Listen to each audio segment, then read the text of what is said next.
a little bit of a background information on Chinese medicine so we can better understand how and why everything is connected. As with everything on this channel, this look at how low back pain and Chinese medicine are connected is for entertainment purposes only, so please always consult your healthcare providers for any advice. One of the quotes I really like is how Confucius said, "Signs and symbols rule the world, not words nor laws."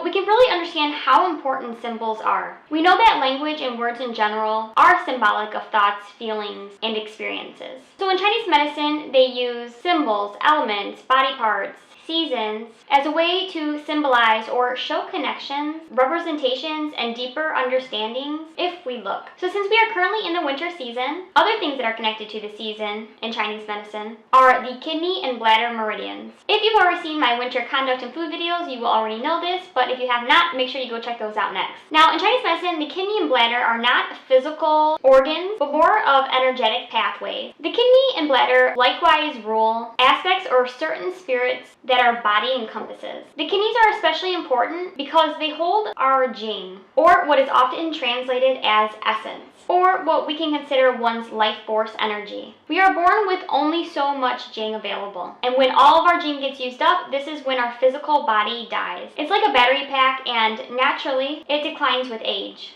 Although we can derive a small amount of Jing from foods, but really the majority we are born with. You can really understand how precious this life force energy is, since there's basically a finite amount of it. For this reason, we can also observe that this is why the kidneys are in charge of our willpower. We also know that in Chinese medicine that the kidney rules the hair on our head, sexual reproduction, such as our libido, performance, and ability to procreate. It also rules the bones and marrow, which include our teeth as well. It also encompasses our ears and hearing. So we can see that if our kidneys are not doing well, how many different issues that can arise from all these different places that are actually fairly common today. Now, if your kidneys are struggling, you're more likely to experience low back pain and other kidney-related issues during the winter season especially. Remember how I mentioned earlier that the kidneys are related to the winter season? So now we must ask ourselves, why are the kidneys being taxed? Now, it's possible that you were born with maybe less Jing than other people.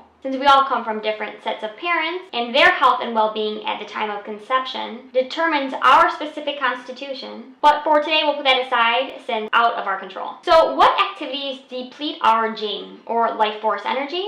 Of course, stress, especially long-term stress, along with poor diet, smoking, any kind of drug use. And that's kind of why we have the phrase, live fast, die young. However, in today's time, I actually find that more than often it's one of the next two reasons. And the first one is overworking. Now, this can include overworking of your mind or your brain, where, you're staying up late, you're working overtime at work, any type of mental overwork can be very depleting of your Jing essence, but also physical work or physical labor and over-exercising. Now, getting exercise is great, but much of the current day exercising is really more extreme. The extreme weights, the extreme distances, the exercising too often with, very extensive schedules. These actually do more harm than they actually help our body. Now, the second reason, and I think the most prevalent and least talked about, is what they kind of termed oversex. Now, despite being in the day and age of prevalent pornography,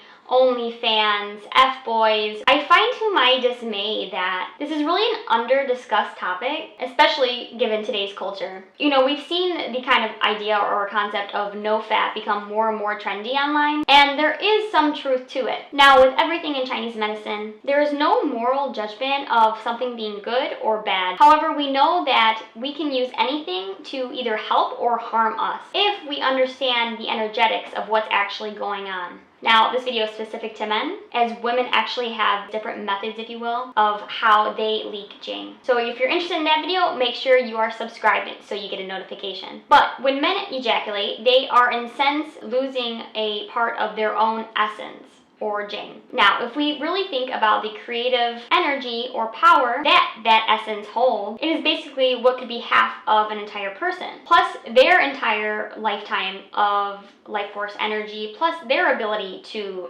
reproduce, and so on, times like 100 million, I think. Now, some may think this is gross, but you can't deny the amount of potential energy that is being lost with each ejaculation. And we can understand this because men often report being tired after, physically, mentally, spiritually. Men who are oversexed, and whether that's from being with a partner or alone, losing that fluid essence or energy more than what their body is made for, often have little ambition or willpower, they're depressed, and overall just weaken. Now, could the popularity or commonality or even acceptance of this practice, of these type of behaviors, been injected into our culture on purpose?